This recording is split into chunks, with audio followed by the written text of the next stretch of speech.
Saudara yang terkasih dalam Tuhan, hari ini kita masuk ke dalam sesi yang kedua.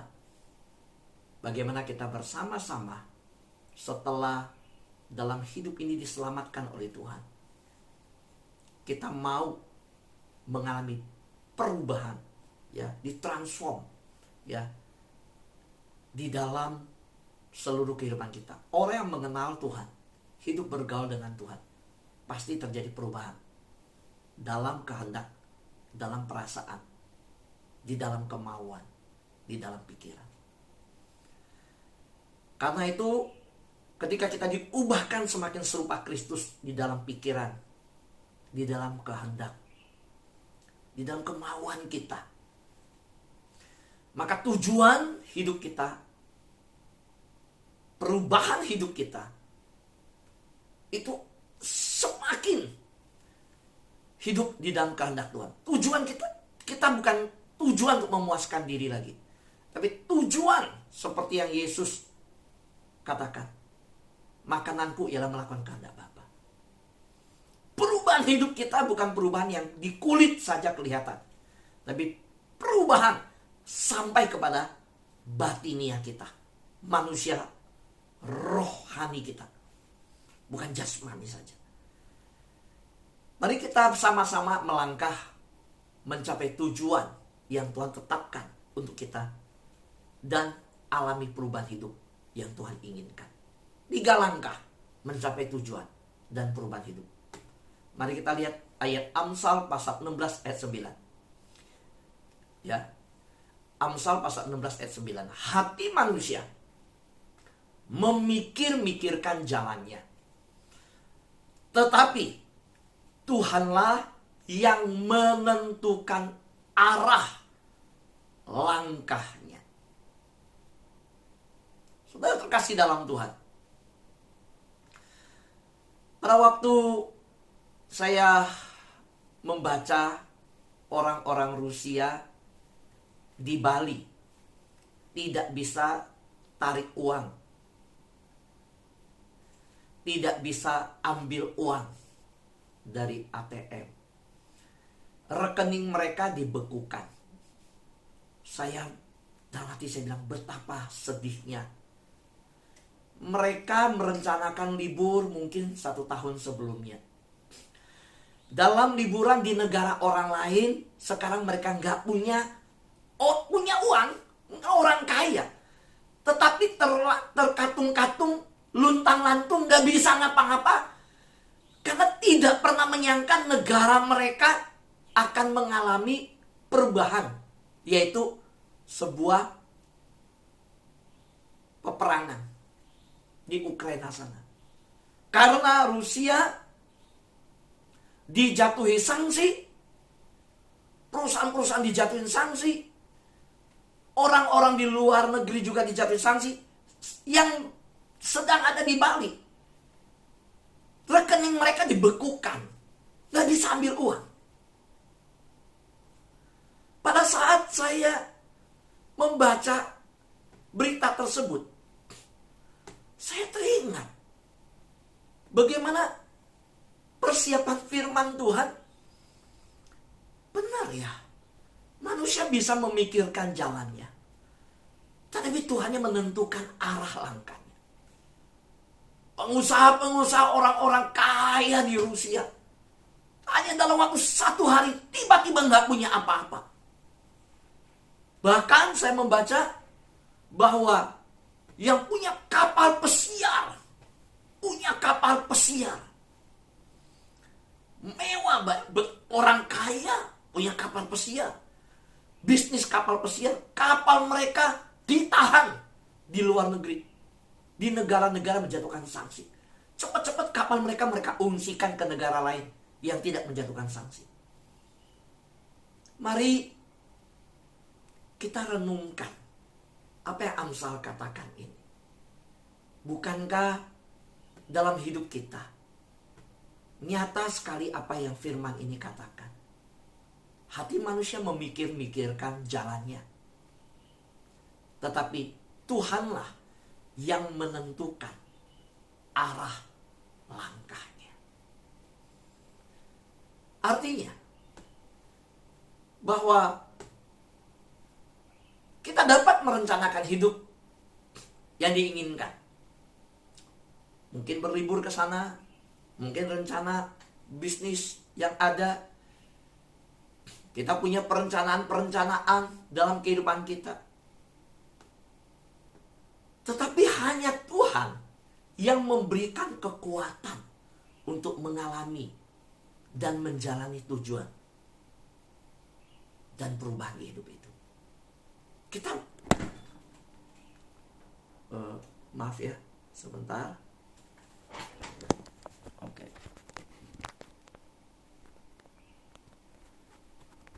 Oh, sebentar. Oke. Kita mungkin punya rencana ingin mengalami sesuatu yang namanya perubahan. Perubahan itu bisa dalam kesehatan, dalam keluarga, di dalam ekonomi. Kita ingin alami itu di tahun 2022. Kita sudah punya sebuah harapan besar dengan Omikron yang sudah akan berlalu dari pandemi jadi endemi. Kita melihat video yang kemarin saya kirim di kereta api, di LRT, social distancing, kursi-kursi yang dikasih tanda social distancing udah dicabut. Sekarang di kereta api duduk udah bisa mepet. Tapi siapa menyangka? Saya dengar ini dari orang-orang menyampaikan. Khususnya teman-teman yang ada di Amerika. Pak Aven kemarin juga menyampaikan. Pak Aven di Amerika menyampaikan. Sekarang di beberapa negara bagian di sana. 1 galon itu 3 liter kira-kira. Itu $6. Ya hampir 100.000 lah. Saudaraku yang terkasih dalam Tuhan. Ketika tujuan hidup yang dimana kita miliki, kita ingin capai perubahan yang sudah kita tetapkan, kita ingin capai. Kita diingatkan bahwa ketetapan itu, tujuan itu semua bisa tercapai. Bukan karena kekuatan kita. Kita boleh merencanakan hidup yang kita inginkan. Tapi hanya Tuhan yang memberi kita kekuatan untuk mengalami tujuan dan perubahan hidup. Maka kalau saudara jual produk yang berkaitan dengan jaminan masa depan, itu bagus. Saudara harus ingatkan orang bahwa kita nggak selalu bisa tahu keadaan di depan. Betul kan ya? Kita punya proteksi mobil, all risk, kita masuk asuransi mobil. Betul saudara? Kenapa? Ya karena kita nggak bisa bilang nggak bakal tergores, nggak mungkin ada senggolan. Tidak, kita sudah hati-hati bawa mobil, orang lain bisa yang nggak hati-hati. Mobil saya pernah alamin. Orang naik motor dari belakang, kita udah berhenti lah, dia dari belakang yang nabrak kita. Ini kenapa duk? Oh, dia ngelamun naik motornya. Dia lihat mobil udah berhenti, dia nggak lihat, nabrak, penyok. Itu bisa terjadi. Itu hal yang kecil, benda, properti yang kita miliki. Saudara, kita bisa merencanakan hidup yang kita inginkan. Tapi hanya Tuhan yang memberi kita kekuatan untuk mencapai rencana kehidupan kita, mengalami tujuan dan perubahan hidup. Karena itulah saya ingin mengajak kita hari ini. Bagaimana caranya? Kalau kita yang merencanakan belum tentu kita bisa mencapai. Dan Amsal 16 berkata bahwa Tuhanlah yang menetapkan langkah-langkah. Nah, 3 langkah yang harus kita miliki untuk mencapai tujuan dan perubahan dalam hidup kita. Sebagai orang yang sudah bertobat, dari gelap dipindahkan kepada terang. Sebagai umat-umat Allah, kalau kita lihat di Kisah Rasul jemaat mula-mula yang sudah diubahkan oleh Tuhan, sudah percaya pada Yesus. Saudara, apa yang kita harus lakukan? Pertama, ingat 3 langkah ini untuk mencapai tujuan yang Tuhan tetapkan bagi kita. Untuk mengalami perubahan hidup, saudara harus sungguh-sungguh hidup mengandalkan kuasa Roh Kudus yang Tuhan telah berikan dalam hidup kita. Amin. Saudara, Allah Immanuel itu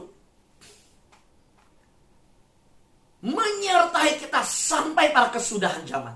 Dengan cara apa? Ketika Yesus naik ke surga, Yesus berkata, "Aku tidak meninggalkan engkau sebagai yatim piatu. Aku akan memberikan Roh Kudus." Siapa Roh Kudus? Ini Allah. Jadi Allah tidak meninggalkan kita. Dan Roh itu diberikan dalam diri kita, dalam hidup kita, di tubuh yang fana ini. Tapi Roh Kudus itu berdiam. Tubuhmu adalah bait Allah, kita berkata. Tubuhmu adalah bangunan Allah. Jadi gereja itu bukan gedung, bukan fisik bangunan yang kelihatan. Gereja itu yang kelihatan, yang kita lihat gedung, tapi ada gereja yang disebut adalah engkau dan saya, yang adalah jemaat Allah. Zakaria pasal 4 ayat 6 berkata, "Maka berbicaralah ia," katanya, "inilah firman Tuhan kepada Zerubabel, bunyinya, bukan dengan keperkasaan dan bukan dengan kekuatan, melainkan dengan Rohku, firman Tuhan semesta Allah." Saudara, bukan dengan kekuatan, bukan dengan keperkasaan, kita bisa menjalankan kehendak Bapa di surga untuk hidup kita. Tetapi dengan Roh Tuhan kita bisa baru jalankan. Karena hanya Roh Tuhan yang mengenal rencana Allah. Roh itu penurut, daging ini lemah. Bersama dengan Roh Kudus, kita mampu dan cakap melakukan segala perkara. Amin. Amin. Karena itu, ingat, dalam kehidupan kita, kita adalah anak-anak Allah yang sudah dimeteraikan oleh darah Kristus. Dan dimeteraikan, kita berkata, Roh Kudus itu adalah meterai saudara dan saya. Stempelnya, capnya saudara. Jadi di hadapan tahta ilahi, di dalam dimensi ilahi, Bapa mengenal yang mana anak, yang mana domba, yang mana serigala, mana domba, yang mana bukan domba. Dari mana mengenal? Yaitu saudara dan saya dimeteraikan oleh Roh Kudus. Itu yang luar biasa. Jadi dalam hidup kita nggak bisa, saudara, mengandalkan kekuatan kita. Hari ini kita sanggup, kita mampu, kita sebenarnya diberikan kekuatan karena Roh Kudus. Roh Kuduslah yang memberdayakan kita. Ya, saudaraku yang terkasih dalam Tuhan, kita sendiri tidak dapat melakukan perubahan. Paulus berkata, apa yang ingin aku lakukan, justru aku nggak lakukan. Yang tidak aku ingin lakukan, justru itu yang aku perbuat. Dulu, sebelum aku mengenal Tuhan. Itu dulu. Jadi Paulus bersaksi. Dulu sebelum aku mengenal Tuhan, aku tahu ini yang benar, ini yang baik. Tapi aku nggak sanggup lakukan. Yang tidak baik, tidak benar. Aku tahu itu, tidak baik, tidak benar. Tapi justru itu yang aku lakukan. Nah, setelah percaya Tuhan, kita punya kekuatan dari Roh Kudus untuk apa yang kita tahu, kita lakukan. Karena Roh itu akan menolong kita. Soalnya kita sendiri tidak bisa melakukan perubahan. Kita membutuhkan pertolongan Tuhan untuk membuat perubahan. Tanpa pertolongan Tuhan, kita tidak mampu. Saudara, kita ingin anak kita berubah. Kita tahu anak kita, orang tua, ya, sudah jalanin banyak pengalaman hidup. Lihat seorang muda tuh tahu kok. Kita bisa nilai kok. Ini orangnya malas. Ini orangnya gak punya daya juang. Ini orangnya suka yang senang-senang aja. Ini demennya cuma main. Ini suka cari alasan. Saudara, dalam pengalaman hidup kita sampai udah punya anak, punya cucu, kita lihat cucu kita udah tahu. Wah, ini cucu ini ke depan gimana? Ini pinter ngomong doang. Ini nanti kita tahu. Nah, lalu kita mulai bicarakan. Lalu dalam kehidupan sebagai orang tua kita lihat banyak hal yang kadang dilanggar. Kadang ada tanggung jawab yang nggak dijalankan di rumah. Bahkan ketika usianya sudah besar, kita nggak bisa pakai pukul. Nggak bisa. Kalau usia sudah besar, kita udah jadikan seperti teman, bersahabat. Kita nasehatin. Oh, kalau kita marah, dia bisa jawab balik kita. Dia bisa lawan kita malahan. Suara kita tinggi, dia bisa lebih tinggi lagi. Wah, kita bilang, wah, zaman sekarang kok begini ya. Dulu orang tua kita matanya melotot aja kita diem. Sekarang mata kita udah melotot, pakai angkat alis terus begini. Dia balikin, emang mata papa kemasukan pasir, kan gitu kan? Kita bilang, oh ini anak gak ngerti-ngerti gitu kan. Nah, saudara terkasih dalam Tuhan, kita bilang, Tuhan, kadang kita nangis mungkin. Bisa jadi di dapur kita masak, kita bilang, aduh Tuhan, makan hati Tuhan, ini anak saya makan hati, habis makan taruh piring aja. Ya kan, masa waktu COVID di awal-awal banyak yang gak pakai asisten rumah tangga, dipulangkan, pembantu rumah tangga kan, kerja sendiri. Kenapa? Pembantu rumah tangga yang datang, asisten rumah tangga yang datang pulang. Oh, kita takut bawa ini, nggak usah, oke, kita kerja sendiri. Tapi kita jadi capek, jadi osin. Kita jadi mama, jadi osin. Udah siapin makanan, udah rawat anak, ya, udah semua. Dia makan tinggal taruh di dapur aja. Udah makan pun, makan di meja dia nggak tutupin. Udah nggak tutup pun, makan pun kadang-kadang berantakan. Kecap ditaruh, dia nggak bawa balik. Kadang-kadang kita masak, kita makan hati. Kita bilang, kayaknya di rumah siapin teh botol sostro deh. Makan hati, minum teh botol sostro, kan begitu. Aduh, ini anak gimana gitu kan. Nah, saudara, kalau udah tahapan anak, kita udah ngomong, udah baik, udah nasehatin. Bahkan ada yang sikapnya melawan, nggak dengerin. Kita mau gimana? Gak ada cara, saudara. Kadang-kadang kita hanya bisa tumpang tangan waktu dia tidur, kita doakan. Kadang di kamar kita, malam hari kita doakan. Kadang kita doa puasa, kita doakan. Setiap hari kita berseru minta sama Tuhan untuk jamah dia. Kita gak punya kekuatan, saudara. Gak punya. Ke suami, kita kurang baik apa, kita udah baik, kita udah sayang, kita udah ini. Dia bilang, saya gak mau pulang dulu. Gak mau pulang, dia di rumah teman. Di rumah teman dia nginep. Gak taunya, saudara, temennya pakai narkoba, polisi gerbek. Suami kita ikut ketangkep. Saya nggak ikut hisap narkoba, saya nggak pakai, saya nggak tahu dia simpen di rumah. Polisi datang, mereka nggak ada di rumah, saya ditangkap. Kita jadi istri bilang, aduh Tuhan. Saya tanya dia di mana, dia bilang masih sales, masih bawa barang, nggak taunya di rumah temennya. Nggak benar. Kita mau gimana? Ada yang bisa mengubah suami di sini? Saya mau tanya, ada yang bisa mengubah barang? Nggak ada. Hanya kekuatan dari Tuhan. Saudaraku yang terkasih dalam Tuhan, karena itu mari hari ini dalam perubahan hidup, di mana kita dari tidak percaya menjadi percaya kepada Yesus Kristus, dari gelap kita kepada terang dipindahkan Tuhan. Tuhan punya tujuan atas hidup kita. Tuhan mau kita mengalami metanoia. Tuhan mau seperti Roma pasal 12 ayat 1 dan 2. Berubahlah oleh pembaharuan budimu, sehingga engkau tidak sama dengan dunia. Tapi ingat, itu hanya bisa dimulai dengan pertolongan dari Tuhan, yaitu ketika Roh Kudus memberdayakan hidup kita. Kita harus bersandar pada kuasa Roh Kudus. Saudara, perubahan hidup tidak didasarkan pada kemauan keras, tetapi pada kekuatan Tuhan.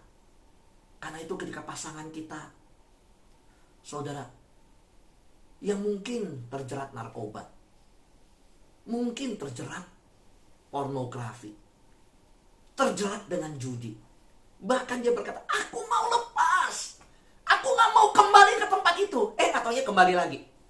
Kenapa? Karena kemauan sekeras apapun, kalau dia tidak andalkan kekuatan Tuhan, dia tidak mulai hidup bergaul dengan Tuhan, kita bawa dia datang ke Tuhan, ayo cari Tuhan, tidak akan sanggup. Saudara, perubahan hidup tidak didasarkan pada mencoba, tetapi didasarkan pada percaya. Saya coba-coba dulu deh, siapa bilang berubah. Ya coba, enggak. Selalu mulai startnya dari Tuhan, bukan dari diri kita. Dari sana, bukan dari sini. Nah, karena dari sana kita harus datang ke yang sana. Jangan andalkan kekuatan diri. Gak bisa. Yang kedua, saudara yang terkasih dalam Tuhan, firman Tuhan adalah penuntun dan pedoman hidup. Di hari Senin, di seri yang pertama, saya sampaikan bahwa kita harus mengenal Tuhan lewat firman Tuhan. Seluruh dunia boleh berubah dengan teknologi yang maju, tetapi standar firman Tuhan tidak boleh berubah. Pertama, Roh Kudus. Kedua, firman Tuhan. Ingat, firman itu penuntun, pedoman hidup. Jadi semakin kita banyak membaca firman Tuhan, semakin banyak kita mempelajari, menghafal, merenungkan, ya, saudara akan semakin bahagia dan puas. Mau lihat ayatnya? Kita lihat keberhasilan hidup dari satu anak muda yang Tuhan pakai.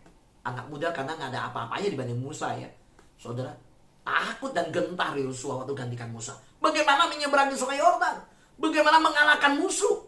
Bagaimana menaklukkan bangsa-bangsa? Terus Tuhan kasih dia syarat apa? Asah pedang? Enggak. Bikin tombak banyak-banyak? Enggak. Pakai baju jirah perang banyak-banyak? Siapin untuk tentara? Enggak. Latihan kungfu untuk tentara Israel? Enggak. Tuhan gak kasih yang peralatan perangnya? Enggak. Perang yang pertama apa? Kelilingin tembok Yeriko dengan diem, gak boleh ngomong. Cuma itu. Kan gak masuk akal. Tapi inilah cara Tuhan. Inilah yang Tuhan mau. Tuhan bilang apa ke Yosua? Janganlah engkau lupa memperkatakan kitab Taurat ini, tetapi renungkanlah itu siang dan malam, supaya engkau bertindak hati-hati sesuai dengan segala yang tertulis di dalamnya.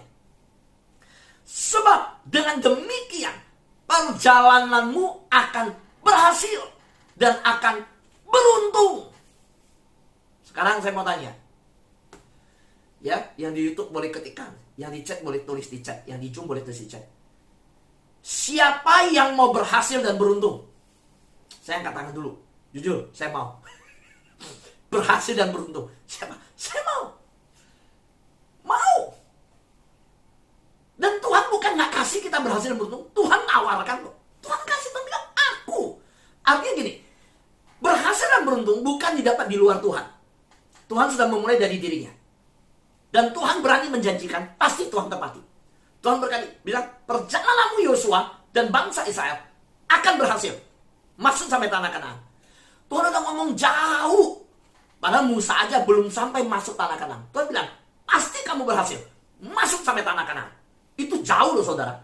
Masih jauh di depan mata. Tapi Tuhan berani jamin. Kalau Tuhan jamin, pasti Tuhan tidak ingkar janji. Tapi syaratnya, Tuhan bilang begini. Tuhan bilang, nih, apa yang Tuhan minta? Sederhana kok. Apa? Jangan lupa memperkatakan, merenungkan siang dan malam, supaya engkau berat. Nah, saya mau sedikit kita perhatikan, jangan lupa memperkatakan. Jadi saudara, ketika saudara berkata, saya sudah baca firman Tuhan, saya sudah renungkan. Coba saudara, waktu engkau berdoa, perkatakan ayat itu dalam doamu. Biar telingamu dengar sendiri. Iman timbul dari pendengaran. Pendengaran kan firman Tuhan. Saudara sudah bagus. Aku saya hari-hari ini udah baca firman Tuhan. Ya, saudara perkatakan. Di dalam doamu. Dalam jalan itu perkatakan. Saya waktu dapat firman Tuhan di perjamuan kudus, Yohanes pasal 15 ayat 16b. Saya langsung, loh, ini yang akan dikhotbahkan besok. Siang tadi hamba Tuhan ini bilang, dia khotbah dari Yohanes 15. Malamnya perjamuan kudus, saya dapat Yohanes 15. Saudara, waktu saya tidur, saya perkatakan, aku menetapkan engkau untuk pergi dan menghasilkan buah, dan buahmu itu tetap. Saudara, saya perkatakan. So, waktu saya mempelajari firman Tuhan sampai di Yosua, saya tidak berhenti. Saya mengulang kembali yang hari Sabtu, waktu ibu penginjil Ana yang dari Blitar khotbah. Siapa yang berkata, saya ingat khotbah hari Sabtu. Hari Sabtu kan firman Tuhan disampaikan dari Yosua. Ingat saudara? Jangan-jangan saudara cuma ingat waktu Bu Ana ketemu emas di lemarinya. Yang ingat Bu Ana ketemu emas aja, coba angkat tangan. Kalau yang itu sih ingat banget Pak Fu. Wih, itu kesannya ingat. Jangan ingat emasnya aja saudara. Ingat iman Tuhan yang harus lakukan. Ya. Nah, saudaraku yang terkasih Tuhan. Sama seperti Tuhan bilang, kelilingin tembok Yeriko. Nggak usah bicara, diem. Kan aneh, nggak masuk akal, mengalahkan. Nah, kita juga bingung. Orang harus, engkau akan berhasil, sukses. Wah, kerja keras ini. Enggak loh, Tuhan cuma bilang, enggak. Kamu perkatakan firman. Renungkan siang dan malam. Lalu, lakukan firman. Bertindak hati-hati sesuai firman yang tertulis. Kamu berhasil dan beruntung. Loh, Yosua, mungkin Yosua dan rakyat nggak ada strategi perang. Nggak ada cara-cara lain untuk menang. Enggak. Cuma itu aja Tuhan bilang. Nah, saudara, itulah Tuhan kita. Yang ketiga, saudara harus punya komunitas. Sekali lagi, saudara, umat Tuhan untuk mendukung kita. Itu penting. Saya mau tegas katakan umat Tuhan untuk mendukungmu. Mendukung hidupmu. Saudara, Pak Tommy sudah menyaksikan di dalam rangkaian ibadah kita. 16 hari di dalam kamar. Nggak mudah. Cucu datang, jangan deket. Yang di luar ngomong begitu. Aduh, dengarnya di hati. Bukan hanya itu aja. 2 hari kemudian dapat kabar cucu ini kena dari dirinya. Oh, ini kena, aduh, jadi nggak enak. Jadi guilty feeling. Nah, keadaan seperti ini, apa yang terjadi? Tuhan berikan penghiburan, Tuhan berikan kekuatan. Ada komunitas, pagi bersama-sama doa, malam tertanam dalam hadirat Tuhan, pagi tertanam dalam firman Tuhan. Pengkhotbah pasal 4 ayat 12 berkata, dan bila mana seseorang dapat dikalahkan, 2 orang akan dapat bertahan. Tali 3 lembar tak mudah diputuskan. Di Indonesia bahasanya adalah kayak sapu lidi. Satu mudah dipatahkan. Tetapi kalau udah diikat, itu menjadi kuat. Saudara, saya berharap kita saling menopang dalam doa. Ya, kita sama-sama saling menopang doa. Terima kasih saudara sudah mendoakan saya. Waktu hari Rabu saya periksa telinga. Puji Tuhan sudah pulih. Tidak lagi lobong. Nah, anak saya nomor 3 kalau bilang bolong, lobong. Bukan lobong nak, bolong. Ya, dia doa, Tuhan Yesus sembuhkan telinga papa yang lobong. Bukan lobong, bolong, dia kebalik ya. Terima kasih. Boleh tepuk tangan bagi Tuhan kita. Amin. Apa yang saya alamin, saya percaya berkat doa kita semua. Tuhan berkati kita semua yang sudah mendoakan ya. Nah lo, kalau yang gak mendoakan gimana? Gak diberkati ya Pak Fu? Tuhan berkati yang sudah mendoakan. Nah, saudara harus ikut berdoa ya. Lihat sahabat doa semua. Tadi saya lihat waktu doa yang sakit, saya perhatikan ya. Waktu doa yang sakit, anak-anak Tuhan angkat tangan berdoa di layar ya. Saya persiapkan kamera, saya ikut mendoa ya. Saya selesai, saya doakan, saya ikut angkat tangan berdoa. Saudara, saya lihat ada yang angkat tangan berdoa ketika doa orang sakit. Kita topang doa semuanya ya. Saudaraku yang terkasih dalam Tuhan, mari kita bersama-sama mengingat bahwa kita tidak akan dapat mencapai tujuan kita sendiri. Butuh tim saudara. Komunitas kecil, komunitas kita. Untuk mewujudkan mimpi kita. Saudara, di rumah tangga itu bukan one man show. Di keluarga kita juga kita harus menghargai pasangan kita. Istri kita masak, biasa masak. Oh, jangan merasa udah biasa. Hargai masakannya. Ikut cuci piring. Saudara, saya mau beritahu saudara. Saya cuci piring loh saudara. Saya malam hari lihat ya. Kok istri saya udah naik, udah istirahat. Dia bilang capek. Terus dia bilang, udah. Habis makan kamu taruh aja. Saya lihat banyak banget piring, ember. Besok saya bisa cuci. Saya terakhir naik. Kadang-kadang bisa jam 10-an saya naik ke atas. Saya cuci itu panci, itu sendok, gelas, semua saya cuci. Pagi-pagi dia turun, semalam kamu cuci ya? Iya. Wah saudara, istri kita seneng saudara. Siapa istri-istri yang seneng kalau suami ikut bahu-membahu saling menopang? Coba istri-istri angkat tangan, karena suami lagi lihat nih kesempatan nih. Nah Saudara, yuk ya, kita butuh tim ya. Pelayanan sahabat doa juga begitu. Berjalan hari ini karena apa? Ada tim ya. Ada yang ikut melayani bersama. Nanti kita ada Paskah, Jumat Agung. Nah, itu ada teman-teman tuh yang mempersiapkan acaranya. Ada yang bersama-sama berdiskusi dengan saya mempersiapkannya. Ada tim, saudara. Saudara, saya mau tutup dengan satu hal ini. Ingat saudara, di dalam tim sahabat doa kita, saya punya satu prinsip. Kerumunan tidak dapat mendukung saya. Tetapi sekelompok kecil itu bisa. Kenapa saudara? Orang-orang dalam kelompok kecil itu tahu kapan kita sakit. Kapan kita mengalami masa-masa sulit. Kapan kita butuh istirahat. Saudaraku yang terkasih dalam Tuhan. Nah, ayo. Saya ingin ingatkan kita bahwa kita ini yang penting kualitas dulu. Kalau kuantitas, Tuhan akan tambahkan jiwa. Jumlah itu belakangan. Yang penting kualitasnya. Amin saudara. Yang penting kualitas. Yang penting kualitas. Nah, kualitas ini kita harus jaga sama-sama. Saudara, kalau besar tapi gak saling kenal, sayang. Saya ingin saudara saling kenal.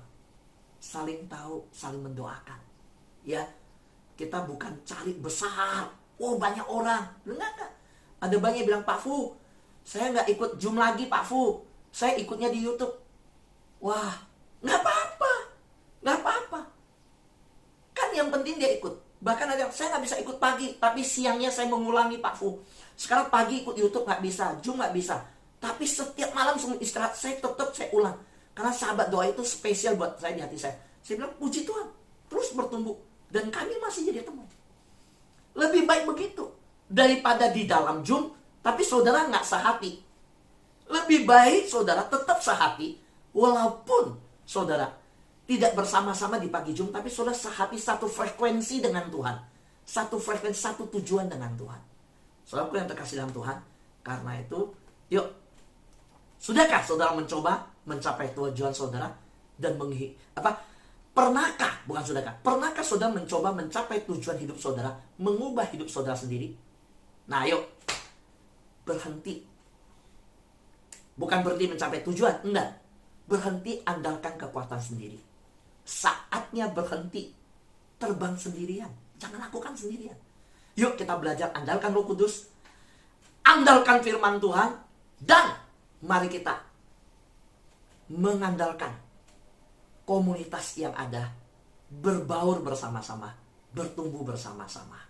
Saya berdoa, sahabat doa dipakai oleh Tuhan untuk memberkati perjalanan saudari-saudara, rohani saudara, memberkati keluarga saudara, memberkati seluruh rumah tanggamu.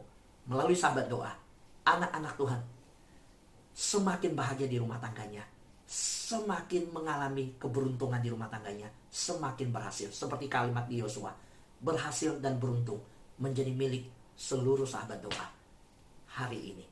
Amin. Tuhan berkati kita semua.